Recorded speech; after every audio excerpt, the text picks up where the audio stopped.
हाल चाल मेरे प्यारे बच्चों, आप सभी का स्वागत है आपके अपने YouTube चैनल चॉक बोर्ड पे। मैं शगुन आपकी केमिस्ट्री मेंटोर आज लेके आई हूँ क्लास 11th का some basic concept of chemistry का पार्ट 3। देखो बच्चों, इससे पहले मैंने 2 पार्ट कवर किया है, पार्ट 1 एंड पार्ट 2 इसी चैप्टर का, जिसमें कि हम लोग कुछ बेसिक कॉन्सेप्ट्स और कुछ टॉपिक्स हमने कवर किए हैं, तो वो जरूर से जाके देख लेना। और अभी चलो हम लोग पार्ट 3 में आगे के टॉपिक्स को कवर करते हैं। ठीक है बच्चों, तो आज के लेक्चर में सबसे पहला टॉपिक हमारा आता है लॉ ऑफ केमिकल कॉम्बिनेशन। देखो बच्चों, कोई भी एटम एलिमेंट मिलके जब कंपाउंड बनाता है ना, तो वो कुछ ना कुछ बेसिक्स लॉ फॉलो करता है। जैसा कि यहाँ पे लिखा हुआ है, the combination of elements to form compound is govern by following 5 basic law. मतलब कि जब भी कोई कंपाउंड बनता है वो 5 बेसिक लॉज को फॉलो करता है। देखो, सबसे पहला लॉ आता है हमारा law of conservation of mass, दूसरा लॉ आता है लॉ ऑफ डेफिनेट प्रोपोर्शन, तीसरा लॉ आता है लॉ ऑफ मल्टीपल प्रोपोर्शंस, चौथा लॉ आता है गे-लुसाक्स लॉ ऑफ गैसियस वॉल्यूम, पांचवा एंड आखिरी लॉ है हमारा एवोगैड्रोस लॉ। ओके बच्चों, तो चलिए सबसे पहले हम लोग पहला लॉ समझते हैं। तो देखिए बच्चों, पहला लॉ हमारा क्या कहता है ये देख लेते हैं। Law of conservation of mass हमारा ये कहता है ना कि मैटर को ना ही हम लोग क्रिएट कर सकते हैं ना ही वो डिस्ट्रॉय होता है। ठीक है, यहाँ पे लिखा हुआ भी है, it states that matter can neither be created nor be destroyed. ठीक है बच्चों, तो पहला लॉ समझ में आ गया होगा कि मैटर ना ही क्रिएट होता है ना ही डिस्ट्रॉय होता है। अब ये लॉ किसने दिया और कैसे दिया वो समझ लेते हैं। This law was proposed by Antoine Lavoisier in 1789। तो हमारे एंटोनी लेवियोसिर करके एक साइंटिस्ट थे जिन्होंने ये लॉ दिया है 1789 में। उन्होंने किया क्या था, he performed carefully experimental studies for combustion reaction for reaching to the above conclusion। तो उन्होंने बहुत केयरफुली एक्सपेरिमेंटल स्टडी किया किस पे, कंबशन रिएक्शंस पे। कंबशन रिएक्शंस के ही थ्रू वो इस कंक्लूजन पे पहुंच पाए कि मैटर ना ही क्रिएट होता है ना ही डिस्ट्रॉय होता है।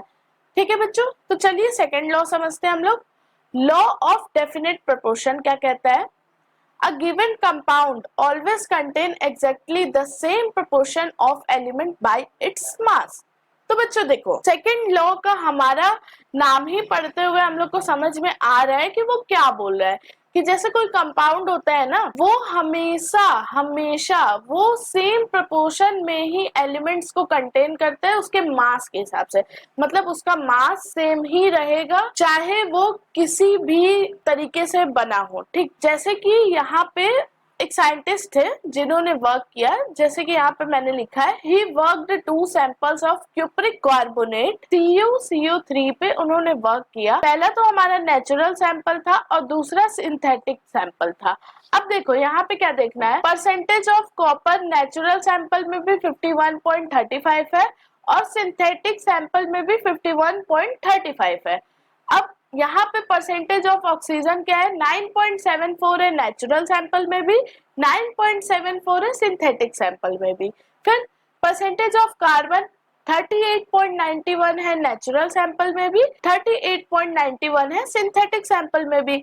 मतलब समझ रहे हो, ये लॉ हमारा यही कहता है कि जो कोई भी कंपाउंड होता है वो हमेशा सेम मास कंटेन करता है, सेम प्रोपोर्शन में एलिमेंट्स को कंटेन करता है बाय इट्स मास। ठीक है, यहाँ पे जैसे कि देखो नेचुरल सैंपल में भी उसका मास सेम ही है, परसेंटेज सेम ही है, सिंथेटिक सैंपल में भी सेम ही है। आई होप सेकंड वाला भी आपको लॉ अच्छे से क्लियर हो चुका होगा। चलिए बढ़ते हैं थर्ड लॉ की तरफ। थर्ड लॉ हमारा क्या है बच्चों, लॉ ऑफ मल्टीपल प्रोपोर्शन। देखो, लॉ ऑफ मल्टीपल प्रोपोर्शन क्या कहता है, if 2 elements combine to form more than 1 compound, the mass of 1 element that combine with a fixed mass of other element are in the ratio of small number. This law was proposed by Dalton in 1803। तो ये law हमारा propose किया गया था Dalton के द्वारा 1803 में। देखिए, इतना बड़ा स्टेटमेंट पढ़ के शायद कुछ ना समझ में आया हो, तो मैं आपको समझा रही हूँ क्या है। जब भी कोई 2 एलिमेंट कंबाइन होता है, एक से ज्यादा कंपाउंड बनाता है, तो उसके जो मास होते हैं कोई एक एलिमेंट का, वो कंबाइन करता है fixed mass of other element. मतलब कोई एक एलिमेंट उसमें से ऐसा होगा जो कि कंबाइन करेगा ऐसे एलिमेंट से जिसका फिक्स्ड मास होगा, ठीक है।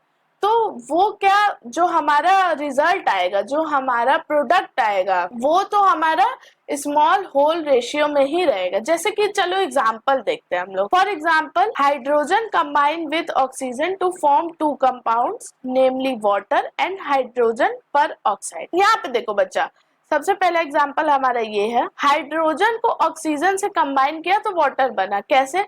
हाइड्रोजन हमने लिया 2 ग्राम्स और यहाँ पे ऑक्सीजन लिया 16 ग्राम्स, तो वाटर बन गया हमारा 18 ग्राम्स में, ठीक है। अब दूसरी एग्जांपल में क्या किया है, हाइड्रोजन लिया है 2 ही ग्राम्स, ऊपर भी 2 ग्राम था, नीचे भी 2 ग्राम है। अब दूसरे में क्या किया, ऑक्सीजन 32 ग्राम्स ले लिया है, जिसकी वजह से हमारा प्रोडक्ट क्या बन गया है, हाइड्रोजन पर ऑक्साइड 34 ग्राम। अब देखो क्या बोला था, जो एक एलिमेंट होगा वो फिक्स्ड रेशियो में होगा। दोनों एग्जाम्पल में हम लोग को हाइड्रोजन फिक्स्ड रेशियो में दिख रहा है, 2 ग्राम 2 ग्राम। बोला था कि जो दूसरा एलिमेंट होगा वो क्या, वो अलग अलग रेशियो में होगा। जैसे 16 ग्राम है और 32 ग्राम है ऑक्सीजन का। तो जब आप इसको सॉल्व करते हो 16:32 को, तो ये हमारा किस फॉर्म में आ जाएगा, 1:2 में ही ना। तो वो यही ना कह रहा था कि लास्ट में क्या बोला था, other elements are in the ratio of small whole number. तो देखो, जो भी दूसरा एलिमेंट होगा जो अलग अलग प्रपोर्शन में रखा हुआ है, अलग रेशियो में रखा हुआ है, वो हमारा किस में आएगा, स्मॉल होल नंबर में। ठीक है बच्चों, तो आई होप थर्ड लॉ भी आपको अच्छे से समझ में आ गया होगा। तो चलते हैं हम लोग अपने फोर्थ लॉ पे। फोर्थ लॉ हमारा क्या है, गे-लुसेक्स लॉ ऑफ गैसियस वॉल्यूम। ठीक है बच्चों, ये है कुछ नहीं, जो हमारा लॉज ऑफ मल्टीपल प्रोपोर्शन था वही सेम टू सेम ये भी है। According to this law, in the gaseous reaction the reactant are always combined in a simple ratio by volume, form product at same temperature and pressure। देखो उसमें क्या था, हम लोग मास लिए थे, इसमें हम लोग वॉल्यूम लेंगे बस, क्योंकि गैसियस वॉल्यूम में है ना, तो गैसियस में वॉल्यूम लेते हैं। ठीक है, कुछ चेंज नहीं है, बस यहाँ पे वॉल्यूम रहेगा। बाकी वही चीज बोल रहा है कि रिएक्टेंट हमेशा कंबाइन किससे करेगा, सिंपल रेशियो वाले वॉल्यूम से, फिर उसके बाद कंपाउंड फॉर्म कर देगा, प्रोडक्ट फॉर्म कर देगा, वो भी सेम टेम्परेचर और प्रेशर पे। जैसे कि यहाँ पे हमने देखा कि A हमारा कोई एलिमेंट है जिसको हमने 1 वॉल्यूम लिया है, फिर 3B हमारा एलिमेंट है जिसको हमने 3 वॉल्यूम में लिया है, और इसको जब सॉल्व किया तो 2C करके हमारा प्रोडक्ट बना जो कि 2 वॉल्यूम में बना, और इसका रेशियो आ रहा है 1:3:2। ठीक है बच्चों, तो चलते हैं हमारे लास्ट लॉ पे। तो देखिए बच्चों, अब हम लोग आ चुके हैं हमारे लास्ट लॉ पे, एवोगैड्रोस लॉ पे। ठीक है, ये हमारा 5th लॉ है। ये कहता क्या है, Avogadro proposed that equal volumes of all gases at the same temperature and pressure should contain equal number of molecule। Avogadro बस ये कहता है कि जो equal volumes of all gases होते हैं ना, वो भी सेम टेम्परेचर और सेम प्रेशर पे वो एकदम equal number of molecule contain करते हैं। जैसे कि यहाँ पे हम लोग फिगर में देख सकते हैं, यहाँ पे हमारा H2 से भरा हुआ बलून है, कितने 50 H2 मॉलिक्यूल्स इसमें भरे हुए हैं। फिर O2 से कंटेन किया हुआ बलून है, कितने 50 O2 मॉलिक्यूल्स इसमें भी है। फिर ये CO2 से भरा हुआ बलून है जो कि कितने हैं 50 हैं। तीनों के तीनों इक्वली एकदम भरे हुए हैं। क्यों? क्योंकि ये गैसियस फॉर्म में है और सेम टेम्परेचर सेम प्रेशर पे है, इसलिए इनके अंदर equal number of molecules contain है। ठीक है बच्चों, आई होप आपको ये पांचों लॉ अच्छे से समझ में आया होगा। अब हम लोग चलते हैं हमारे नेक्स्ट टॉपिक पे, जो कि है हमारा डेल्टन्स एटॉमिक थ्योरी। देखो बच्चों, डेल्टन्स एटॉमिक थ्योरी में बहुत छोटी छोटी बातें बताई है डेल्टन्स ने। डेल्टन हमारे जो साइंटिस्ट थे, उनका पूरा नाम था जॉन डेल्टन। ठीक है, उन्होंने बहुत छोटी छोटी चीजें बताई है एटम के बारे में। तो आप ये मत सोचना कि डेल्टन ने ये सब चीजें क्यों बताई, क्योंकि देखो मान लो अभी तो आप सबके पास फोन है, अभी किसी के जेब में फोन देख लो तो कोई बड़ी बात नहीं है, क्योंकि हर एक बच्चे के पास फोन है। बट अब सोचो तुम 100 साल पहले अगर कोई फोन लेके बात करता तो वो पता है उस टाइम पे ऐसा था कि ये चीज करने का तो बस भगवान को हक है, हम लोग कैसे कर सकते हैं, ये चीज था। वैसे ही जब डेल्टन ने एटॉमिक थ्योरी निकाला 1808 में, उस टाइम एटम के बारे में किसी को कुछ पता ही नहीं था, लेकिन डेल्टन ने इसे निकाला, इसके बारे में लिखा, बहुत बड़ी बात है। ठीक है, तो चलिए हम लोग सबसे पहला पॉइंट पढ़ते हैं। Matter is made up of extremely small, यहाँ पे देखो बच्चों एक वर्ड मिसिंग है, अनडिविजिबल।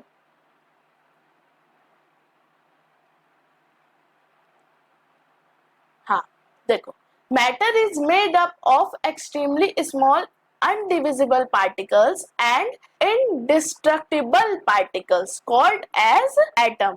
देखो बच्चों, यहाँ पे सबसे पहला पॉइंट हमारे डेल्टन एटॉमिक थ्योरी में ये है ना कि मैटर जो है वो हमारा बना है बहुत छोटे छोटे पार्टिकल से, जो कि डिवाइड नहीं हो सकते हैं। और तो और बहुत ज्यादा छोटे पार्टिकल्स जो बने हैं उनको हम लोग कहते हैं एटम। लेकिन बच्चा देखो, ये स्टेटमेंट उनका गलत हो जाता है, क्योंकि अब के टाइम पे तुम देखोगे तो एटम्स को हम लोग ब्रेक डाउन कर सकते हैं इलेक्ट्रॉन, प्रोटॉन, न्यूट्रॉन के फॉर्म में, राइट। तो ये पहला पॉइंट ही उनका गलत साबित हो जाता है। अब देखो दूसरा पॉइंट क्या कहता है, atom of same elements are identical in all respects. Like देखो, ऑल रिस्पेक्ट्स मतलब लाइक हो जाता है हमारा, वो क्या कहना चाहते हैं, शेप, साइज एंड एटसेट्रा। तो जो हमारे एटम्स है ना, वो कह रहे हैं कि जो एटम सेम एलिमेंट से बने रहते हैं वो आइडेंटिकल होते हैं, मतलब सेम टू सेम साइज होती है, शेप होती है। तो सेकंड पॉइंट भी उनका गलत हो जाता है, क्योंकि अब के टाइम पे एटम जरूरी नहीं है कि सेम एलिमेंट से बना हो तो उसका साइज, शेप सब कुछ सेम हो। ठीक है, तो चलिए बच्चों अब हम लोग आते हैं थर्ड पे। Atoms of different elements are different in all respects, मतलब वही साइज, शेप। वो बोलना चाह रहे हैं कि एटम्स अगर डिफरेंट एलिमेंट से बने हैं तो वो सारे के सारे डिफरेंट रिस्पेक्ट्स रखते हैं, लेकिन ऐसा नहीं है, ये भी उनका स्टेटमेंट गलत हो जाता है। अब हम लोग आते हैं चौथे पॉइंट पे। Atom is the smallest unit that takes part in chemical reaction. तो बच्चों हाँ देखो, बाकी के 3 पॉइंट्स तो गलत है, बट यहाँ पे डेल्टन ने सही चीज बताया कि एटम बहुत स्मॉलेस्ट यूनिट होता है जो कि केमिकल रिएक्शन में पार्ट करता है। हाँ वो सबसे स्मॉलेस्ट नहीं होता है, क्योंकि इलेक्ट्रॉन, न्यूट्रॉन भी होते हैं, बट वो लोग केमिकल रिएक्शन में पार्ट नहीं लेते, बट एटम लेता है, तो एटम सबसे स्मॉलेस्ट यूनिट हुआ। तो डेल्टन का जो 4th पॉइंट है वो सही है। अब आते हैं डेल्टन के 5th पॉइंट पे, उनके थ्योरी के 5th पॉइंट पे। एटम्स ऑफ 2 और more elements combine in a fix ratio two form compound. देखो बच्चों, एटम कैसे बनता है, दो से ज्यादा एलिमेंट्स को कंबाइन करके, वो भी फिक्स रेशियो में। तो हाँ ये बात तो सही है। फिर उसके बाद atom can neither be created nor be destroyed during any chemical and physical change. हाँ ये भी सही है, एटम को ना ही हम लोग क्रिएट कर सकते हैं, ना ही हम लोग डिस्ट्रॉय कर सकते हैं, चाहे वो केमिकल हो चाहे वो फिजिकल चेंज में हो। ठीक है बच्चों, अब लास्ट पॉइंट क्या कहता है Dalton's atomic theory. Atoms of 2 elements combine in different ratio to form more than one compound। हाँ ठीक है, ये भी सही है इनका कि एटम 2 एलिमेंट को कंबाइन करके डिफरेंट रेशियो में कोई एक से ज्यादा कंपाउंड बना सकता है। ठीक है बच्चों, तो ये हमारे हो गए डेल्टन्स एटॉमिक थ्योरी। जो पॉइंट्स थे मैंने सब आपको एक्सप्लेन कर दिए। इसमें से डेल्टन का 4 पॉइंट सही था और 3 पॉइंट गलत था। ठीक है, गलत साबित हो गया। चल अब देखो, डेल्टन्स एटॉमिक थ्योरी का कुछ लिमिटेशंस भी है, वो भी हम लोग को समझना होगा। तो सबसे पहला लिमिटेशन क्या था, it could explain the laws of chemical composition by mass but failed to explain the law of gaseous volume. मतलब उन्होंने मास के तौर पे तो बता दिया, समझा दिया कि mass, law of chemical composition by mass क्या है, बट वो फेल हो गए। क्या, उन्होंने गैसियस वॉल्यूम के रिस्पेक्ट में नहीं बता पाया, इसलिए उनका ये फेलियर था। चलो अब दूसरा क्या था limitation, could not explain why atom of different element have different size, mass and shape। उन्होंने ये तो बता दिया कि एटम जब डिफरेंट एलिमेंट से बनता है तो उनके पास डिफरेंट एस्पेक्ट्स होते हैं, रिस्पेक्ट्स होते हैं, जैसे कि साइज, शेप, मास, जैसा कि उसमें सेकंड पॉइंट था वो वाला, लेकिन वो एक्सप्लेन नहीं कर पाए कि कैसे और क्यों। ठीक है, ये उनका दूसरा लिमिटेशन था। अब तीसरा लिमिटेशन क्या था? It could not explain why atoms of different element combine to form compounds और मॉलिक्यूल्स। देखो, उन्होंने ये भी नहीं समझा पाया कि क्यों एटम्स जो डिफरेंट एलिमेंट से बन के बने हैं वो कंपाउंड्स और मॉलिक्यूल कैसे बना पाते हैं, उन्होंने ये भी नहीं समझा पाया। अब चौथा लिमिटेशन क्या था? It to explain the nature of force that binds atom together। देखो, एटम मिलके तो कंपाउंड बना रहे हैं, बट वो बाइंड कैसे कर रहे हैं, कौन सा फोर्स लग रहा है, कौन से नेचर का फोर्स लग रहा है, वो ये भी नहीं एक्सप्लेन कर पाए। ठीक है, अब उनका लास्ट लिमिटेशन क्या है? It makes no distinction between ultimate particles of element and compound. ठीक है, उन्होंने कोई भी डिफरेंस बिटवीन निकाल ही नहीं पाया किस चीज में, जो ultimate particle of elements and compound बन रहे हैं। ठीक है, तो बच्चों देखो, आज के लेक्चर में हम लोगों ने सारा थ्योरी पार्ट कवर किया है। मतलब जो आज के लेक्चर में हम लोगों ने पढ़ा है सब थ्योरी पार्ट है। आई होप आपको सब समझ में आया होगा। और तो और कमेंट करके बताना कि मैं कैसा पढ़ा रही हूँ या मेरे अंदर क्या इम्प्रूवमेंट लाने की जरूरत है बच्चों। ठीक है बच्चों, और दूसरी बात ये कि अब आगे की टॉपिक्स हम लोग आगे के लेक्चर में कवर करेंगे, तो मेरे साथ जुड़े रहिएगा। चैनल को सब्सक्राइब करें, वीडियो को लाइक करें और ज्यादा से ज्यादा शेयर भी करें ताकि और भी बच्चे जुड़ सके हम लोग के साथ हमारी इस जर्नी में। ठीक है बच्चों, देखिए, आपके जितने भी दोस्त हैं, आपके जितने भी फ्रेंड्स हैं, आप तो चाहोगे कि सबके मार्क्स अच्छे आए ना, तो सबको हमारे वीडियो का लिंक शेयर करो, हमारे चैनल को शेयर करो ताकि ज्यादा से ज्यादा बच्चे यहाँ से नॉलेज गेन कर पाए। ओके बच्चों, तो आज का लेक्चर यहीं खत्म होता है। मिलते हैं अगले लेक्चर में, तब तक के लिए टाटा बाय बाय।